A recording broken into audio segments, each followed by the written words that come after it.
Pre nego što kreneš da kupuješ na berzi, moraš da razumeš kako se označavaju akcije i fondovi koje želiš da kupiš.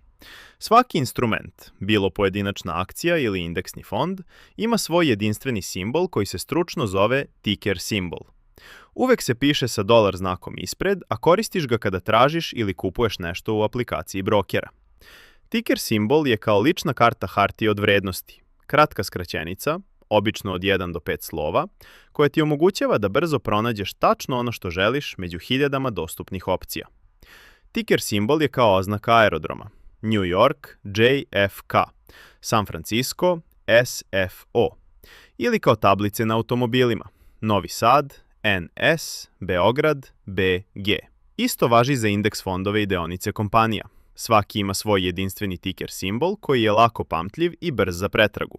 Apple APPL, Coca-Cola KO ili Nasdaq KKK ili indeks S&P 500 VOO. Ali pre nego što kreneš sa istraživanjem i kupovinom, treba da te upoznamo sa različitim vrstama investicionih fondova koji trguju na berzi. Neki su idealni za početnike, a neki za malo naprednije investitore. Postoje 3 glavne vrste investicionih fondova koji trguju na berzi. Mutual fund ili zajednički investicioni fond je vrsta fonda koji na svom čelu ima profesionalnog menadžera koji u ime svih investitora u taj fond bira akcije za koje veruje da će doneti najbolji povrat. Specifičnosti ovog fonda su da aktivno pokušava da nadmaši tržište i da cilja nadprosečan povrat investicije na godišnjem nivou.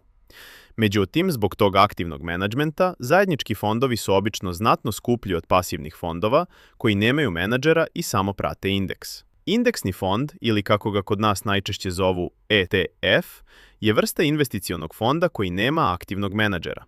Umesto da neko profesionalno bira i menja akcije, indeksni fond jednostavno prati neki odabrani indeks, na primjer S&P 500, i ulaže u sve kompanije koje ulaze u taj indeks.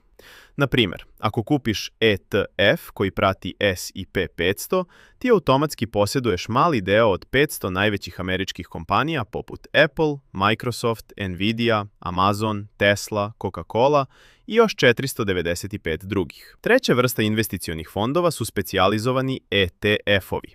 Oni predstavljaju korpu različitih investicija, ali sa posebnim fokusom ili pojačanim efektom. Može biti fokusiran na određeni sektor poput tehnologije, zdravstva, energije, finansija ili čak kriptovaluta, ili može biti specijalizovan na način da pojačava povrat ETF-ovi sa polugom, leverage, koji ciljaju 2 puta ili 3 puta dnevni prinos. Ovi fondovi su zanimljivi za naprednije investitore koji žele da iskoriste kratkoročne pokrete tržišta ili da se fokusiraju na određeni sektor, ali nose mnogo veći rizik i volatilnost od širokih indeksnih fondova. Hajde da to razjasnimo na konkretnom primjeru. Jedan od najpoznatijih indeksa je S&P 500.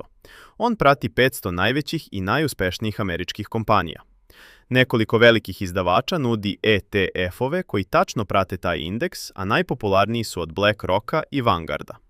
Njihovi ticker simboli su slični, ali ipak različit. VOO predstavlja Vanguardov ETF, dok i VV predstavlja ETF firme BlackRock.